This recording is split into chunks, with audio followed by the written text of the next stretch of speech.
Bismillahirrahmanirrahim. Assalamualaikum warahmatullahi wabarakatuh. Kami dari kelompok 1 yang berjumlah 6 orang. Perkenalkan, nama saya Sherly Aprinahmawati. Saya Siti Nuraini. Saya Nisa Nabila. Nama saya Dede Hadiatul Adawiyah, bisa dipanggil Dede saja. Nama saya Rohmat. Halo, nama saya Nuron. Bismillahirrahmanirrahim. Assalamualaikum warahmatullahi wabarakatuh. Waalaikumsalam warahmatullahi wabarakatuh. Yang saya hormati pemateri dan rekan-rekan mahasiswa yang saya banggakan.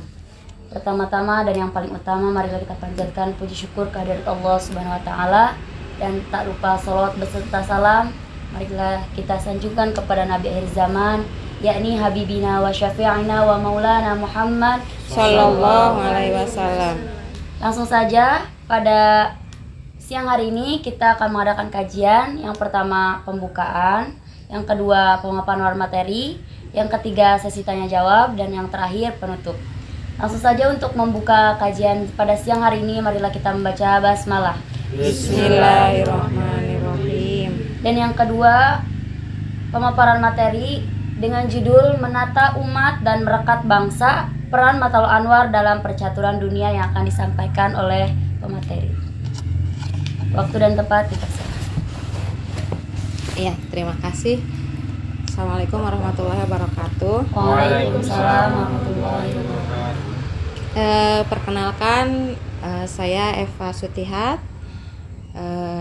Saya di Unma bekerja mulai tahun 2000. Sekarang tahun 2020. Separuh hidup saya berarti ada di Unma. Iya. Saya bekerja di fakultas, dulu ada Fakultas Informatika dan Komputer sebelum menjadi Fakultas Teknologi dan Informatika. Saya di situ awalnya menjadi staf, kemudian mulai merintis, sempat menjadi wakil dekan 2 periode, kemudian menjadi wakil dekan 1 2 periode, tidak sempat menjadi dekan. Kemudian pindah ke dosennya di sistem informasi, dosen tetapnya awalnya, kemudian saya pindah ke rektorat, ke biro, menjadi kepala bagian humas tahun 2019-2020. Setelah tahun 2020 dirubah kembali menjadi kepala bagian umum sarana dan prasarana sampai sekarang. Nah, setelah tahun 2023 ini saya pindah dosen tetapnya ke Fakultas Ekonomi dan Bisnis karena memang basic saya ada di manajemen. Dan alhamdulillah, mudah-mudahan nanti tidak lama lagi juga saya akan bergabung dengan dekanat Fakultas Ekonomi setelah ada perombakan dengan dekan yang baru. Jadi itu adalah sisi hidup saya, sejarahnya. Kemudian saya sama kuliah di Unma juga. S1 kuliah di Unma di Fakultas Ekonomi, jurusan manajemen, tahun 2002 lulus. Kemudian 2010 melanjutkan S2 ke Jakarta, ke UHAMKA. 2012 lulus. Nah, itulah kemudian awalnya kami menjadi dosen. Karena dosen kan harus S2. Kemudian berkaitan dengan tema kita hari ini, kita berbicara tentang Matlaul Anwar. Matlaul Anwar artinya adalah tempat terbitnya cahaya. Bagaimana MA hadir untuk memberikan sinar kehidupan, sinar ilmu pengetahuan kepada masyarakat dulu pada abad 18 setelah zaman kolonial penjajah. Pada saat itu masyarakat kalau zaman dulu teh banyak kepercayaan ya, primitif. Kemudian banyak sekali, misalnya ada, kalau misalnya dulu teh suka ada kalau mau nyawah suka harus ada sesajen. Nah, kemudian MA hadir. Jadi para kiai-kiai di MA kemudian hadir, kemudian menjadi pelita, menjadi lampu bagi mereka yang kemudian mengedepankan tadi seperti kegiatan-kegiatan yang tadi. Para kiai muncul dimotori oleh Kiai siapa pendiri pendiri MA? Ki Mas Abdurrahman. Kemudian beliau setelah itu ada Kiai M Soleh ya, dan banyak lagi kiai-kiai. Jadi MA itu hadir untuk memberikan pengetahuan, memberikan ilmu, memberikan pelita bagi masyarakat yang memang pada saat itu ada ya jahiliyah sih tidak, tapi ya banyak sekali kepercayaan-kepercayaan yang ada di masyarakat. Tetapi indahnya MA itu tidak arogan. Jadi tidak serta-merta ini tidak boleh, itu tidak boleh, tetapi ada pendekatan-pendekatan khusus. Itu hebatnya kiai-kiai kita.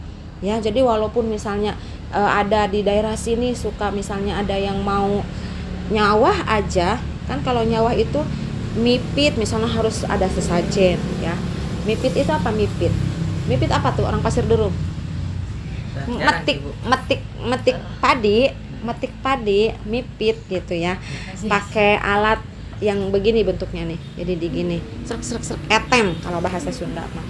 Jadi tidak kemudian ini tidak boleh seperti ini, kita harus, tapi caranya itu elegan. Para kiai itu bagaimana menanamkan ajaran-ajaran Islamnya sehingga betul sekali bahwa tempat terbitnya cahaya itu begitu. Nah, itu adalah hebatnya Kiai MA. Saya bukan keturunan MA, tapi saya hafal betul dari kecil karena memang di lingkungan MA seperti itu. Pengajian, kemudian terbukti bagaimana membuka cahaya pengetahuan ini dengan mendirikan berbagai macam sekolah. Ya, MA itu mendirikan sekolah-sekolah tidak ke kota dulu, tetapi di pelosok. Masya Allah, bagaimana MA itu kemudian mendirikan madrasah ibtidaiyah, madrasah diniyah di pelosok-pelosok. Bahkan di desa Gereduk itu alhamdulillah ada MA sampai sekarang, itu adalah wakafnya nenek saya dan kakek saya. Kemudian dibangun ada sekolah di situ. Jadi orang zaman dulu itu, para pendiri-pendiri MA itu tidak sayang dengan harta. Jadi semua disumbangkan untuk tadi bagaimana mencerdaskan masyarakat di pelosok-pelosok, tidak ke kota dulu. Bagaimana mereka menyumbangkan tanahnya, membangun sekolah, menyumbangkan bambu, menyumbangkan tenaga, menyumbangkan kayu untuk membangun sekolah. Seperti itu MA. Dan sekarang pun alhamdulillah pada tahun 1994 kemudian di sini dibangun kampus. Ya, itulah MA. Bagaimana MA itu mempersatukan masyarakat yang ada di pelosok kemudian dibawa ke permukaan, ke kota untuk kemudian nanti bisa mengembangkan MA ke depan. Jadi seperti itu. Mungkin ketika belajar dengan Pak Emjen, Pak Jihad, pasti seperti itu, menceritakan tentang kiprah-kiprahnya para kiai untuk bagaimana supaya MA ini muncul, MA ini bagaimana untuk menjadi pelita bagi masyarakat sesuai dengan arti dari kata Matlaul Anwar, tempat terbitnya cahaya. Kemudian ada hitoh-hitohnya ya. Kemudian kalau kita di kampus kan selalu ada 9 prinsip itu ya, 9 prinsip Matlaul Anwar, organisasi Matlaul Anwar. Apa yang pertama? Memegang teguh kepada Al-Quran dan As-Sunnah. Bagaimana MA itu mengedepankan bahwasanya kita harus selalu berpegang teguh kepada ayat-ayat Al-Quran, karena di dalam Al-Quran itu adalah petunjuk bagi seluruh alam. Ya. Kemudian yang kedua apa itu? Bersatu dalam akidah. Jadi bagaimana MA itu mempersatukan masyarakat tadi, walaupun masyarakat itu ada berbagai macam perbedaan, berbagai macam kepercayaan pada zaman dulu, tidak ada kemudian ada perselisihan, tetapi disatukan. Kenapa? Karena semuanya yakin bahwasanya kehidupan kita harus selalu berpegang teguh kepada Al-Quran dan As-Sunnah ya. Tetapi MA pun tidak ketinggalan. MA selalu bekerja sama dengan pemerintah ya, sesuai dengan ada prinsipnya kan, bekerja sama dengan pemerintah, bekerja sama membangun masyarakat dengan pemerintah. Jadi MA selalu ada di pemerintah. Terbukti misalnya banyak sekali orang-orang MA yang memang berkiprah di organisasi atau di di bagian-bagian pemerintah. Apakah itu menjadi guru, apakah itu menjadi kepala dinas, apakah itu semuanya bersumber dari mereka itu adalah orang-orang MA. Termasuk UNMA, mencerdaskan kehidupan bangsa melalui Universitas Matlaul Anwar, mencetak generasi-generasi muda, mencetak mahasiswa-mahasiswa yang berkualitas. Dan itu adalah mahasiswa Matlaul Anwar, Universitas Matlaul Anwar. Selanjutnya sesi tanya jawab. Silakan yang mau bertanya.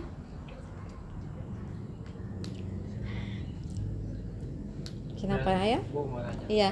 Berarti MA ini sangat berperan penting Bu ya di Sodong, di Menes. Ya. MA lahirnya di Menes kan? Iya, di Menes. Mm-mm. Itu awal sekolah yang didirikan itu sekolah apa? Perguruan pusat. Oh, di pusat. Iya, itu adalah sekolah pertama, sekolah yang dibangun MA pada zaman dulu. Karena ibu saya pun dulu ke situ sekolahnya, jalan kaki. Dari rumah itu jalan kaki. Kemarin Pak Rektor mampir ke rumah. Ternyata Pak Rektor itu kakak kelasnya ibu saya, cerita mereka. Ibu saya cerita jalan kaki dari rumah ke Menes. Pak Rektor juga cerita dari Jiput ke Menes. Iya, dulu tuh coba katanya bapak itu jalan kaki dari Jiput ke Menes, ke perguruan. Terus ibu saya, iya. Atau dulu mah gak ada motor, gak ada mobil gitu. Semuanya ke sana, ke Menes. Semuanya sekolah di situ. Pak Rektor, ibu saya, Pak Jihad kemarin cerita dari Karawang. Beliau kan orang Karawang ya. Dari Karawang itu naik bis. Dari Karawang itu berangkat jam 3 ya. Jam 3 apa jam 5 subuh. Pokoknya nyampe ke sini itu 1 hari perjalanan dari Karawang itu ke sini naik bis yang jalannya itu kata Pak lambat gitu kata Pak Warek itu. Kemudian Pak Warek satu cerita juga bahwa beliau itu pulangnya 1 tahun sekali dari Menes ke Karawang itu. Jadi pulangnya itu beliau itu mau lebaran pulangnya. Makanya beliau itu katanya tidak pernah tahu acara kenaikan kelas, tidak pernah menerima rapot, karena ketika setelah selesai ulangan, kalau dulu mau puasa itu ada ulangan di MA itu, kemudian libur, beliau mah langsung pulang ke Karawang. Itu kemarin cerita Pak Warek satu, cerita perjuangan beliau sekolah dari Karawang ke Menes. Kemudian Pak Rektor sama bercerita bagaimana jalan kaki dari Jiput ke Menes. Ibu saya juga sama, bagaimana jalan kaki dari Majo ke Menes. Semuanya ke Menes. Jauh, lumayan, nggak ada motor dan nggak ada listrik kan kalau dulu di Majo itu sampai ke sini nggak ada listrik. Kemudian mungkin juga jalannya nggak tahu ya dulu itu udah aspal apa belum gitu. Ya seperti itulah dulu perjuangan orang-orang tua kita menempuh pendidikan di MA seperti itu. Kita mah sekarang alhamdulillah ya enak deket, kemudian kuliah deket. Kalau dulu semuanya kuliah ke Bandung, ke UIN. Kalau rumah IAIN Sunan Gunung Jati, termasuk Pak Rektor juga cerita seperti itu. Ibu saya juga cerita. Nah, seperti itulah dulu di Menes itu, karena memang semuanya di Menes.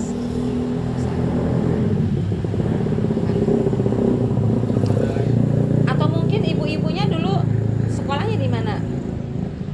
Di kampung Bu. Di kampung. Sama aja kan? SD Bu. Ibu saya juga dulu di kampung, sama. Dulu belum ada SD dulu sekali belum ada SD di kampung itu. Bukan. Yang adanya ya itu MI juga nggak ada karena semuanya ke Menes.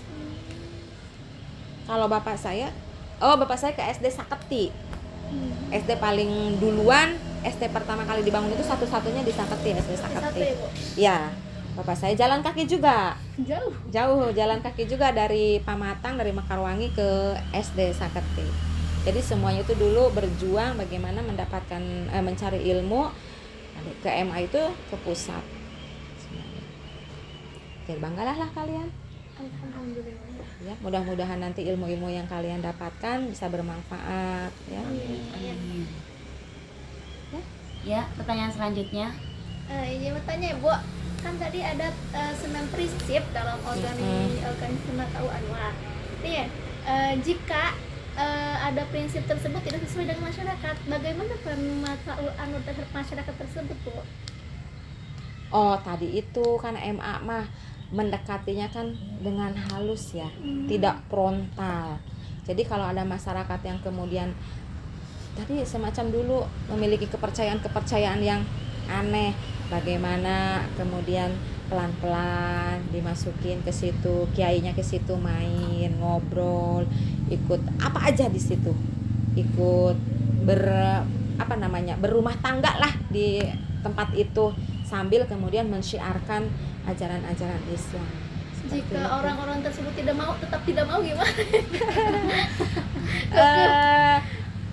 Tidak mungkin semuanya tidak mau ya, pasti ada saja. Tapi ada aja yang nggak Ya, mau. kalau misalnya kemudian dia itu, misalnya ada beberapa orang yang tidak menerima ya, mungkin harus dengan cara yang lain. Tapi yang pasti MA itu selalu cara-caranya elegan, tidak frontal, tidak serta-merta kemudian Bapak nggak boleh begini, Bapak nggak boleh begitu. Misalnya, enggak. Jadi pelan-pelan menyampaikannya. Seperti halnya Pak Jihad kalau menyampaikan ke kita kan seperti itu ya, halus gitu.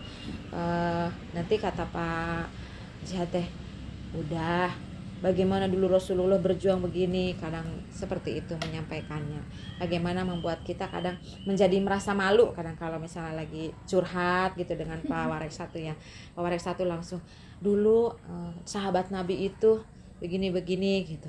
Saya kadang, hah gitu, Pak saya mah bukan sahabat Nabi gitu. Jadi seperti ya, Pak Warek satu suka begitu kan? Emang halus loh kayaknya. Iya, seperti itulah. Ya. Jadi kalau itu dulu itu ada sahabat Rasulullah langsung, hah Pak, kan saya bukan sahabat Rasulullah. Ya seperti itulah MA ya, elegan, ya baguslah MA itu. Terus Betah di dalamnya. MA itu Bu nganut ke imam siapa Bu? MA itu makanya ada apa tuh? Ada 4 itu ya. Ada kaki 4 mana tuh?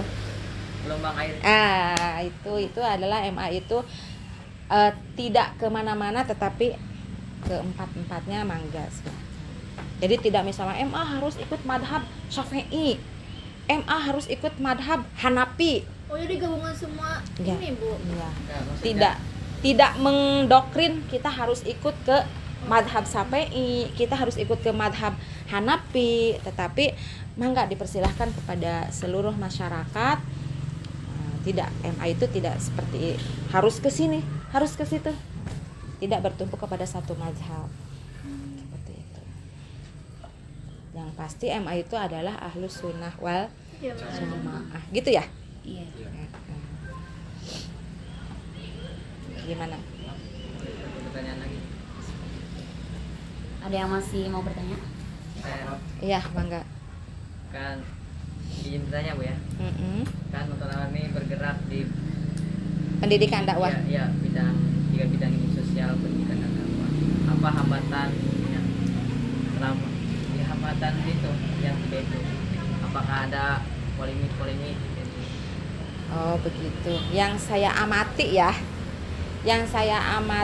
tidak begitu hambatan selalu ada, tapi tidak begitu berarti bagi MA itu, karena MA itu persatuannya juga bagus. Jadi tadi itu seperti misalnya kita kekurangan dana, nah kemudian orang-orang MA yang memiliki dana bergabung.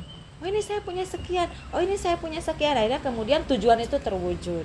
Jadi sama sekali tidak ada hambatan yang begitu besar yang kemudian sesuatu itu sulit untuk dicapai gitu. Terbukti misalnya MA itu ketika muktamar yang keberapa bisa mengundang presiden. Ya, kalau mengundang presiden tuh orang itu harus menyiapkan segala macam persiapan yang besar kan. Tapi MA ternyata mampu. Terbukti dengan pembangunan universitas. Ya, walaupun misalnya kita gedungnya ya mungkin tidak semegah gedung yang di kota universitas, tapi seperti itu saya merasa sudah luar biasa gitu. Ya, memang hambatan itu selalu ada, tetapi tadi karena persatuannya orang-orang MA yang kemudian memiliki kelebihan, saling, ini saya punya sekian, yang ini punya sekian. Saya melihatnya seperti itu. Karena saya bukan pengurus MA, kemudian juga saya tidak lahir dari anak cucunya Ki Mas Abdurrahman, tapi sampai sekarang saya selalu melihat bahwasanya MA itu seperti itu. Kalau ada kemudian MA yang bekerja sebagai direktur perusahaan apa, orang-orang MA, kemudian ada yang menjadi menteri, ada yang menjadi anggota DPR RI, kemudian mereka akan menyumbangkan apa yang mereka punya untuk mewujudkan kegiatan-kegiatan di MA itu supaya memang selalu terlaksana. Makanya kegiatan-kegiatan MA selalu besar kan? Iya. Walaupun tadi itu ada di pelosok, tapi selalu besar. Karena seperti tadi, semuanya memang ingin semuanya untuk MA. Seperti itu. Ya, bagaimana, cukup pertanyaannya? Nah, langsung saja kita ke sesi terakhir, yaitu penutup. Untuk menutup kajian ini, marilah kita bersama-sama membaca hamdalah. Saya sebagai moderator undur diri, kurang dan lebihnya mohon maaf. Wassalamualaikum warahmatullahi wabarakatuh. Waalaikumsalam.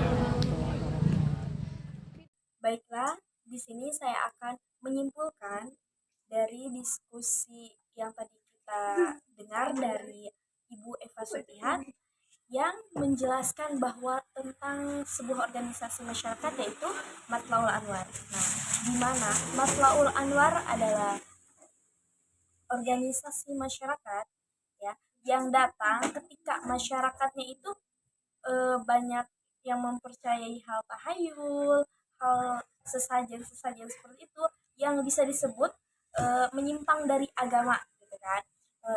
Dari situlah Matlaul Anwar datang untuk menerangi para masyarakat tersebut. Nah, Matlaul Anwar bergerak di bidang sosial, pendidikan, dan dakwah. Mungkin hanya itu saja yang bisa saya sampaikan. Mohon maaf apabila kata-kata yang kurang berkenan. Ma asyobaka min hasanatin fa min Allah wa ma asyobaka min sayyi'atin fa min nafsik. Udzur ma qala wa la ta'dzur man qala. Wassalamualaikum warahmatullahi wabarakatuh.